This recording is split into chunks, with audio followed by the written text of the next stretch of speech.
Hello students, welcome to my YouTube channel life science class Bangla. আজকে মাধ্যমিক 2021-এর test পেপারের 2 এবং 5 নম্বর প্রশ্নগুলি আমি ডিটেলসে তোমাদেরকে আলোচনা করব এবং কিভাবে লিখতে হবে সেই ব্যাখ্যাটিও দিয়ে দেবো। গত ক্লাসে আমরা টেস্ট পেপার সংক্রান্ত প্রশ্নোত্তর আলোচনা শুরু করেছি, যার লিঙ্কটা ডেসক্রিপশন বক্সে এবং আই বাটনে দেওয়া আছে, তোমরা দেখে নিও। সেই ক্লাসে আমরা কিন্তু শর্ট কোশ্চেন আনসারগুলি জেনেছিলাম। আজকে 2 এবং 5 নম্বরের যে প্রশ্নগুলি আছে সেই প্রশ্নগুলি উত্তর সহ তোমাদেরকে ডিটেলসে একটু আলোচনা করে দেবো। যারা আমার রেগুলার ক্লাস ফলো করে তারা সকলেই জানে সানডেতে ক্লাস 10-এর অর্থাৎ মাধ্যমিক স্টুডেন্টদের লাইভ ক্লাস হয়। সেই লাইভ ক্লাসে কিন্তু টেস্ট পেপার থেকে সমস্ত প্রশ্ন উত্তর আলোচনা চলছে। তাহলে যারা এখনো চ্যানেলটি সাবস্ক্রাইব করেনি তারা সেই ক্লাসগুলি পাওয়ার জন্য অবশ্যই চ্যানেলটি সাবস্ক্রাইব করে নোটিফিকেশন বেলটি প্রেস করবে এবং তার সঙ্গে সঙ্গে ভিডিওটি ভালো লাগলে অবশ্যই লাইক করবে। তাহলে চলো আজকে প্রশ্ন উত্তর পর্বটি শুরু করা যাক। 2 নম্বরের প্রশ্নগুলি থাকবে গ বিভাগে, অর্থাৎ বিভাগ গতে। নিচের 17টি প্রশ্ন থেকে যে কোনো 12টি প্রশ্নের উত্তর 2টি অথবা 3টি বাক্যে লিখতে হবে। অর্থাৎ বুঝতেই পারছি গ বিভাগে 17টা প্রশ্ন থাকবে, তার মধ্যে যে কোনো 12টা প্রশ্ন লিখতে হবে কটি বাক্যে? 2টি অথবা 3টি বাক্যে। এই 2 নম্বরের প্রশ্নগুলিতে যদি ছবির উল্লেখ নাও থাকে তোমরা অবশ্যই চেষ্টা করবে কিন্তু লেখার সঙ্গে সঙ্গে ছবিটি দেওয়ার। দেখে নিই প্রথম প্রশ্নটি কি আছে। প্রথম প্রশ্নটি হলো ট্যাকটিক ও ন্যাস্টিক চলনের 2টি পার্থক্য লেখো। ট্যাকটিক এবং ন্যাস্টিক চলনের পার্থক্য কিন্তু আমি আগেই আলোচনা করেছি, এখানে আমি তাও ডিটেলসে আলোচনা করে দিচ্ছি। ট্যাকটিক ও ন্যাস্টিক চলনের পার্থক্যটি লেখার সময় অবশ্যই 3টি কলামে আগে ভাগ করতে হবে। ফার্স্ট কলামে থাকবে বিষয়, তারপরের হেডিংয়ে থাকবে ট্যাকটিক চলন, তারপরে হেডিংয়ে থাকবে ন্যাস্টিক চলন। বিষয়ের 1 নম্বর পয়েন্ট হবে প্রকৃতি। ট্যাকটিক চলনে লিখতে হবে এই চলন বহিঃস্তোদ্দীপকের উৎসের গতিপথ ও তীব্রতা অনুসারে ঘটে। ন্যাস্টিক চলনে লিখবে এই চলন বহিঃস্তোদ্দীপকের তীব্রতা অনুসারে ঘটে। বিষয়ের 2 নম্বর পয়েন্ট সংশ্লিষ্ট উদ্ভিদ, এটিও করতে পারো অথবা করতে পারো স্থান পরিবর্তন। সংশ্লিষ্ট উদ্ভিদের ক্ষেত্রে লিখবে ট্যাকটিক চলন প্রধানত জলজ উদ্ভিদে ঘটে, ন্যাস্টিক চলন স্থলজ উদ্ভিদে ঘটে। এছাড়াও আরও যে পয়েন্টগুলি হয় সেগুলি এক্ষুনি একটি বললাম, স্থান পরিবর্তন। স্থান পরিবর্তনের ক্ষেত্রে ট্যাকটিক চলনে লিখবে এই চলনে উদ্ভিদের সামগ্রিক স্থান পরিবর্তন ঘটে, ন্যাস্টিক চলনে লিখবে উদ্ভিদের সামগ্রিক স্থান পরিবর্তন ঘটে না। শেষকালে অবশ্যই কিন্তু উদাহরণটি দিয়ে দেবে। ট্যাকটিক চলনের উদাহরণ হলো আলোর দিকে ক্ল্যামাইডোমোনাসের গমন, ন্যাস্টিক চলনের উদাহরণ হলো তীব্র সূর্যালোকে সূর্যমুখী ফুলের ফোঁটা। তাহলে বুঝতে পারলাম পার্থক্যটি আমরা কিভাবে লিখব। বিষয় থাকবে, বিষয়ের 2টি যে কোনো পয়েন্ট থাকবে, অবশ্য 2টো পয়েন্ট লিখতেই হবে, 2টো বলেই দিয়েছে, তার সঙ্গে কিন্তু উদাহরণটা অবশ্যই দিতে হবে। 2টো পয়েন্টের মধ্যে যে কোনো 2টো লিখতে পারো, আমি 3টে পয়েন্ট বলে দিয়েছি, তার সঙ্গে কিন্তু উদাহরণটা অবশ্যই লিখতে হবে। তাহলে হয়ে গেল প্রথম প্রশ্নটি ট্যাকটিক ও ন্যাস্টিক চলনের মধ্যে 2টি পার্থক্য। এখানে আমি কিন্তু 17টা প্রশ্নই আলোচনা করে দিচ্ছি। 2 নম্বর প্রশ্ন, অবশ্যই পয়েন্টটা হচ্ছে 3-এর 2, হরমোনকে রাসায়নিক দূত বলা হয় কেন? উত্তরটি কী লিখব বা কীভাবে লিখব আমি বলে দিচ্ছি। অন্তঃক্ষরা গ্রন্থি থেকে ক্ষরিত হরমোন এক প্রকার জৈব রাসায়নিক পদার্থ। আমরা জানি হরমোন অন্তঃক্ষরা গ্রন্থি থেকে ক্ষরিত হয়। সেই লাইনটাকে লিখব, হরমোন রক্ত বা লসিকার মাধ্যমে উৎসস্থল থেকে দূরে প্রবাহিত হয়ে লক্ষ্যকোষে রাসায়নিক বার্তা পৌঁছে দেয়। হরমোনবাহিত বার্তা অনুযায়ী কোষে বিপাকীয় কাজ সম্পন্ন হয় বা বিপাকীয় ক্রিয়াগুলি সম্পন্ন হয়।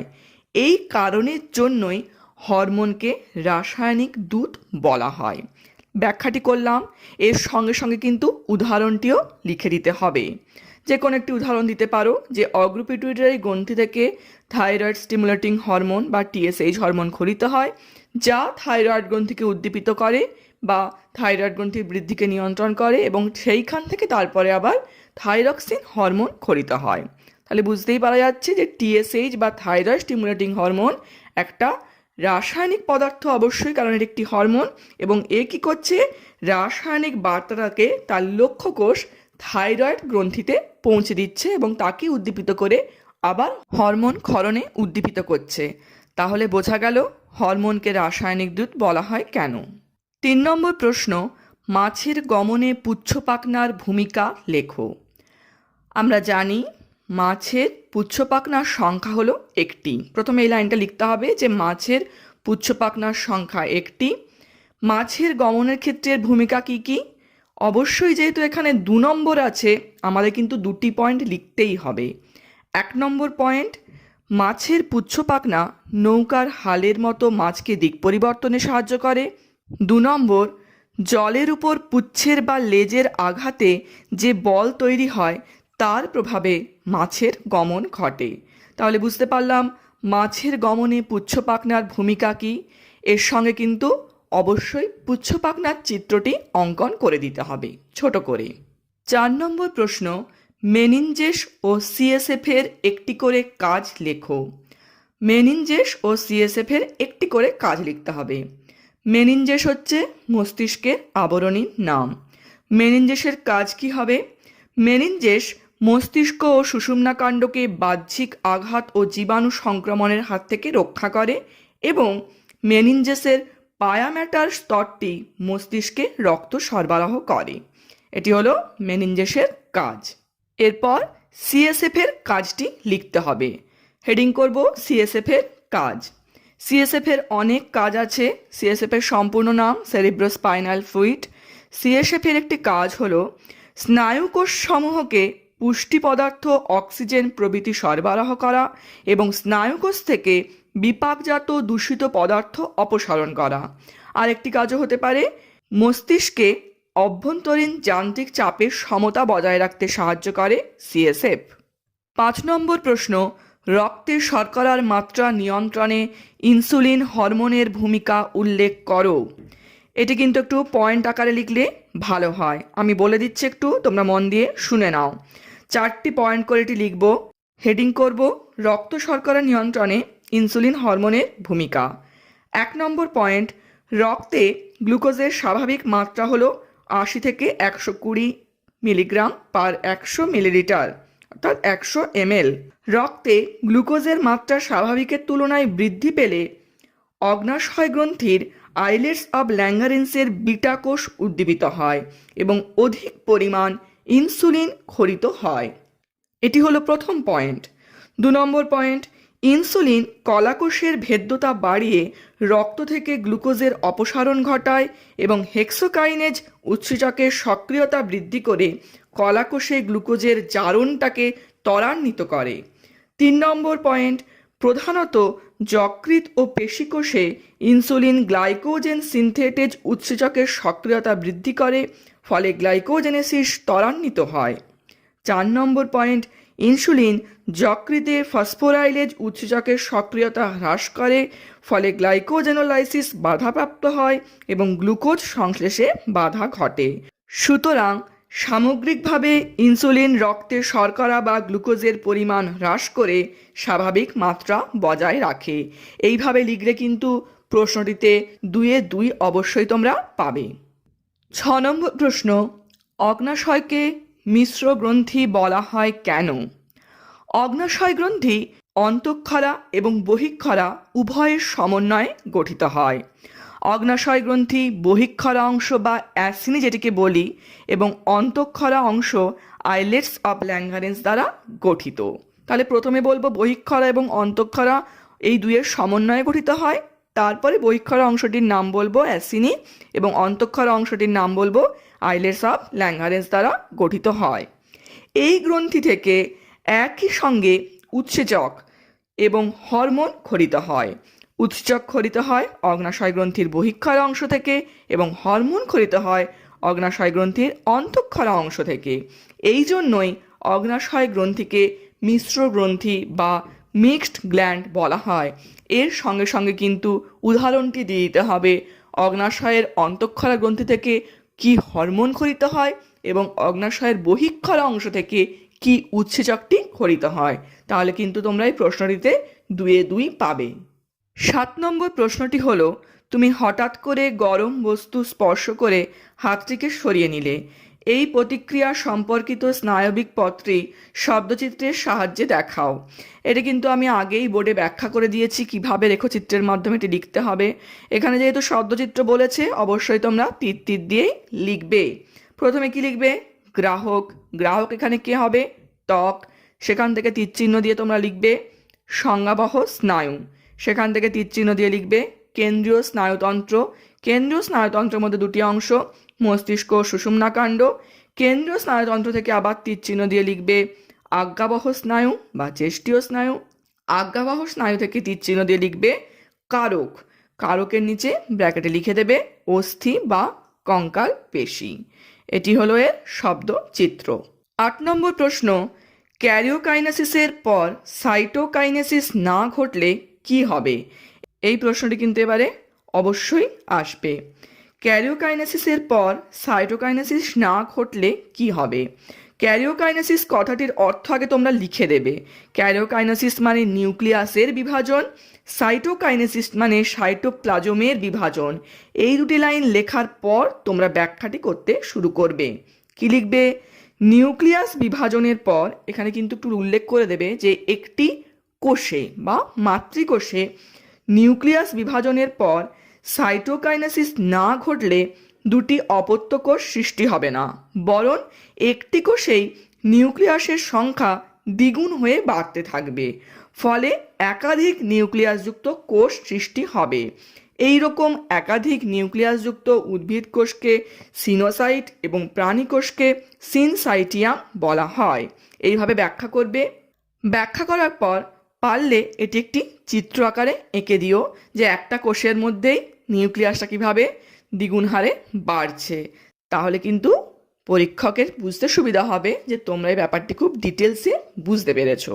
এইভাবে উত্তরটি লিখলে 2-এ 2 অবশ্যই পাবে। 9 নম্বর প্রশ্নটি হলো, জীবের জীবনচক্রে অযৌন বা রেণুধর দশা এবং যৌন বা লিঙ্গধর দশার পর্যায়ক্রমিক আবর্তন কিভাবে ঘটে তা শব্দছকের মাধ্যমে লেখো। বুঝতেই পারছি প্রশ্নটি হচ্ছে যৌনুক্রমের শব্দছকটি লিখতে বলেছে এখানে। তাহলে যৌনুক্রম কথাটি আগে কিন্তু উল্লেখ করবে যে জীবের জীবনচক্রে অযৌন বা রেণুধর দশা এবং যৌন বা লিঙ্গধর দশার পর্যায়ক্রমিক আবর্তনকে যৌনুক্রম বলা হয়। এটা আগে বলে দেবে। এটি আমি ডিটেলসে তোমাদের বোর্ডে আলোচনা করে দিয়েছিলাম, তাও একবার আমি ছকটি বলে দিচ্ছি। এটি লেখার পর তোমরা যেহেতু ফার্নের যৌনুক্রমটি পড়েছো, ওই জন্য ফার্নের যৌনুক্রম হিসেবে একটা হেডিং করবে, দিয়ে চক্রাকার পথটা উল্লেখ করবে। একদিক থেকে লেখা শুরু করবে রেণু মাতৃকোষ ব্র্যাকেটে 2n, তারপরে তীরচিহ্ন দিয়ে রেণু ব্র্যাকেটে n, সেখান থেকে তীরচিহ্ন দিয়ে লিঙ্গধর দেহ ব্র্যাকেটে n, সেখান থেকে দুটো তীরচিহ্ন দিয়ে একটা পুংধানী এবং একটা স্ত্রীধানী। পুংধানীর মধ্যে আছে শুক্রাণু ব্র্যাকেটে n, স্ত্রীধানীর মধ্যে আছে ডিম্বাণু ব্র্যাকেটে n। তারপরে কি হচ্ছে? তারপরে তৈরি হচ্ছে জাইগোট। এখানে আসার পর তোমরা কি জিনিসটাকে পুরো ডিভাইড করে দেবে। এখানে কি হবে? মিওসিস কোষ বিভাজন আর নিষেক হবে। নিষেকের পরে তো জাইগোটটা তৈরি হচ্ছে। জাইগোট থেকে শুরু হচ্ছে 2n হওয়া। তাহলে জাইগোটের নিচে লিখবে 2n, তারপরে অপরিণত রেণুধর ব্র্যাকেটে 2n, পরিণত রেণুধর উদ্ভিদ ব্র্যাকেটে 2n, রেণুপত্র বা সোরাস, এবং সেখান থেকে তৈরি হচ্ছে রেণুস্থলী ব্র্যাকেটে 2n। রেণুস্থলী থেকে আবার তৈরি হবে রেণুমাতৃকোষ, যেখান থেকে আমি শুরু করেছিলাম। এই রেণুমাতৃকোষ থেকে জাইগোট, এই দিকে ডিভিশনের মধ্যে থাকবে লিঙ্গধর জনু এবং অপর দিকে থাকবে রেণুধর জনু। লিঙ্গধর জনুর নিচে লিখবে ব্র্যাকেটে n, রেণুধর জনুর নিচে ব্র্যাকেটে লিখবে 2n। এই ভিডিওর লিঙ্কটা ডেসক্রিপশন বক্সে আমি দিয়ে দিচ্ছি, তোমরা একটু দেখে নিও। এটি খুব ভালোভাবে কিন্তু ব্যাখ্যা করা আছে এবং নোটস আকারেও দেওয়া আছে, তাহলে তোমাদের বুঝতে আরও সুবিধা হবে। 10 নম্বর প্রশ্ন, পুষ্পাক্ষ কাকে বলে, এর কাজ কি? এটি কিন্তু একটি খুব সুন্দর প্রশ্ন এবং সহজ প্রশ্ন। এটা কিন্তু ছাকা নম্বর উঠবে। পুষ্পাক্ষ কাকে বলে? ফুলের যে সংকুচিত ও সুসংহত অংশের ওপর সমস্ত পুষ্পস্তবকগুলি নির্দিষ্ট রীতিতে সজ্জিত থাকে তাকে পুষ্পাক্ষ বা থ্যালামাস বলা হয়। এর কাজ কি? এর কাজ হলো বৃতি, দলমণ্ডল, পুংকেশর এবং গর্ভকেশরকে ধারণ করা। ছোট্ট করে জবা ফুলের সম্পূর্ণ চিত্রটি যদি তোমরা অঙ্কন করতে পারো তাহলে কিন্তু ভালো হয়। 11 নম্বর প্রশ্ন, কোষচক্রের এস দশাকে সংশ্লেষ দশা বলা হয় কেন? এটি কিন্তু খুব গুরুত্বপূর্ণ একটি প্রশ্ন। কোষচক্রের এস দশায় ডিএনএ সংশ্লেষিত হয় বলে এই দশাকে সংশ্লেষ দশা বলা হয়। প্রথমে এই লাইনটি লিখে দেব, তারপরে 1-2 নম্বর পয়েন্ট করে আরও দুটি বাক্য লিখব। 1 নম্বর বাক্যে লিখব, এই দশায় প্রতিটি কোষের ডিএনএ তন্ত্রী রেপ্লিকেশনের মাধ্যমে দ্বিগুণ সংখ্যায় গঠিত হয়, ফলে মাইটোসিস বিভাজনের ফলে সৃষ্ট অপত্য কোষ মাতৃকোষের সমসংখ্যক ক্রোমোজোমযুক্ত হয়। 2 নম্বরে লিখব, হিস্টোন প্রোটিন সংশ্লেষিত হয় যা ডিএনএর সঙ্গে যুক্ত হয়ে ক্রোমোজোমের গঠনগত একক নিউক্লিওজোম গঠন করে। এই দুটি বাক্য লিখলেই বোঝানো যাবে যে কোষচক্রের এস দশাকে সংশ্লেষ দশা বলা হয় কেন।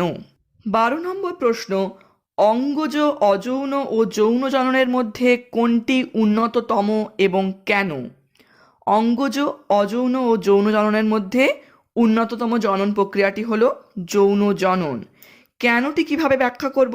লিখব, পয়েন্ট করে করে এটি কিন্তু লিখব, 2 অথবা 3টি পয়েন্টে লিখলেই হবে। 1 নম্বর পয়েন্টে লিখব, দুটি ভিন্নধর্মী জীবের গ্যামেটদ্বয়ের মিলনের ফলে উৎপন্ন অপত্য জীবে জনিত্রী জীবের মিলিত বৈশিষ্ট্যের প্রকাশ ঘটে। গ্যামেট সৃষ্টির সময় ক্রসিং ওভার ঘটে, ফলে গ্যামেটদ্বয়ের মিলনে উৎপন্ন অপত্য জীবে প্রকরণ বা ভেদ সৃষ্টি হয়। এটি কিন্তু মূল কথা। যৌন জননের ফলে যে প্রকরণ বা ভেদ সৃষ্টি হচ্ছে এইটার জন্যই কিন্তু এটা উন্নত। আরেকটা পয়েন্ট কি হবে? নতুন বৈশিষ্ট্যযুক্ত অপত্য জীবের অভিযোজন ক্ষমতা বেশি থাকে, যা কি করে জীবের অভিব্যক্তিতে সাহায্য করে। এই কারণের জন্যই যৌন জনন হলো উন্নততম জনন প্রক্রিয়া। 13 নম্বর প্রশ্ন, ইতর পরাগযোগের অসুবিধাগুলি উল্লেখ করো। যেহেতু এখানে 2 নম্বর আছে, অবশ্যই 4টে পয়েন্ট কিন্তু লিখতেই হবে। 1 নম্বর পয়েন্ট, বাহকের ওপর নির্ভরশীল হওয়ায় ইতর পরাগযোগের ক্ষেত্রে সাফল্যের হার তুলনামূলকভাবে কম থাকে। 2 নম্বর পয়েন্ট, পরাগরেণুর বেশি অপচয় ঘটে ইতর পরাগযোগের ক্ষেত্রে। 3 নম্বর পয়েন্ট, নতুন বৈশিষ্ট্যের সমাবেশ ঘটায় প্রজাতির বিশুদ্ধতা নষ্ট হয়। এবং 4 নম্বর পয়েন্ট, বাহককে আকর্ষণের জন্য উদ্ভিদকে বিভিন্ন প্রকার কৌশল অবলম্বন করতে হয়, যেমন উজ্জ্বল বর্ণ, গন্ধযুক্ত ফুল সৃষ্টি, মকরন্দ উৎপাদন ইত্যাদি। তাই কি হয় না, উদ্ভিদের পুষ্টি উপাদানের চাহিদা বেশি থাকে এবং উদ্ভিদের শক্তিক্ষয় হয়। এইগুলি হলো ইতর পরাগযোগের অসুবিধা। 14 নম্বর প্রশ্নটি কিন্তু আমি আগেই করিয়েছি। প্রশ্নটি আগে পড়ি। দুটি শঙ্কর লম্বা মটর গাছের মধ্যে শঙ্করায়ন ঘটানোর ফলে কত শতাংশ শঙ্কর লম্বা মটর গাছ পাওয়া যাবে তা চেকার বোর্ডের সাহায্যে দেখাও।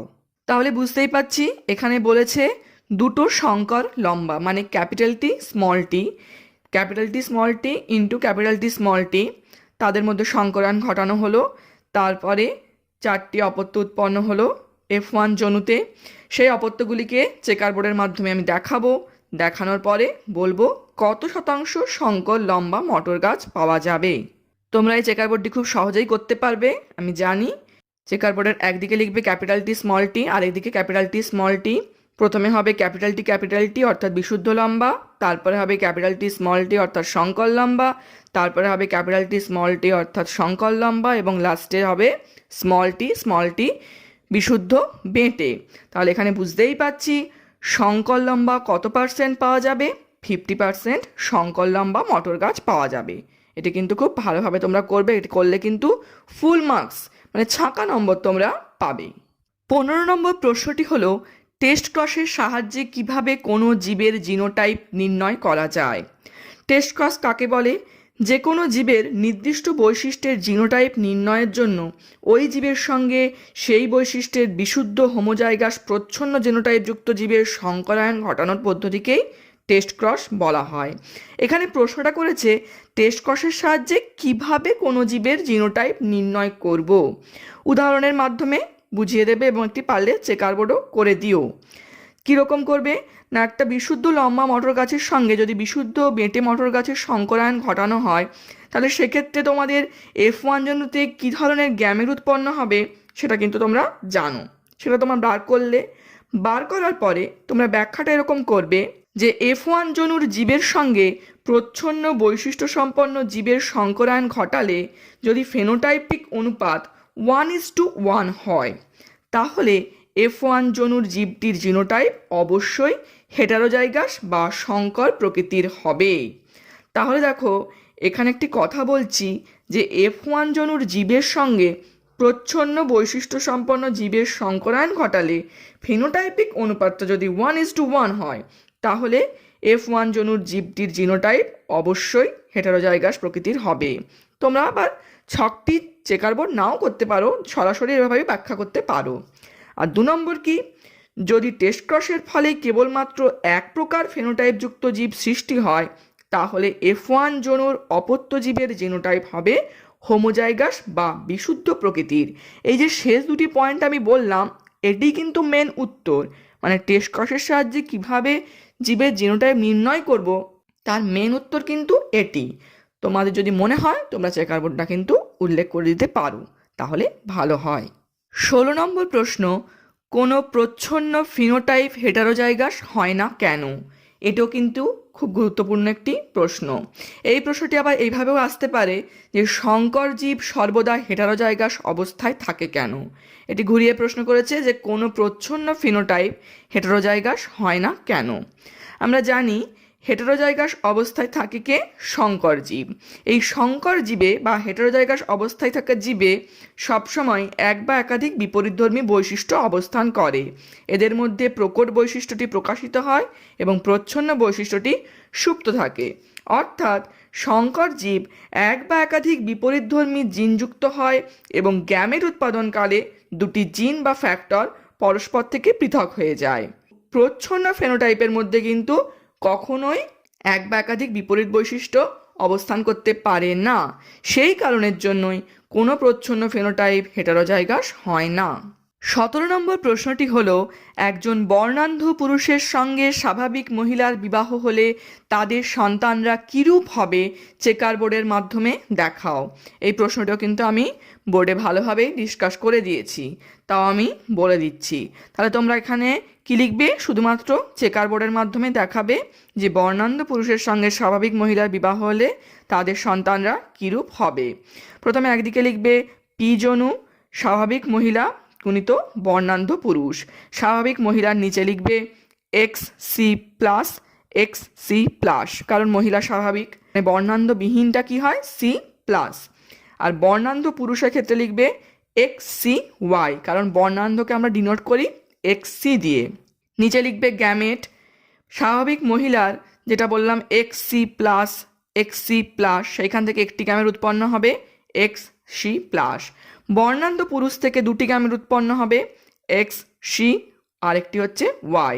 এবার তোমরা চেকারবোর্ডটি করবে, একদিকে পুংগ্যামেট XCY, আরেকদিকে XC+,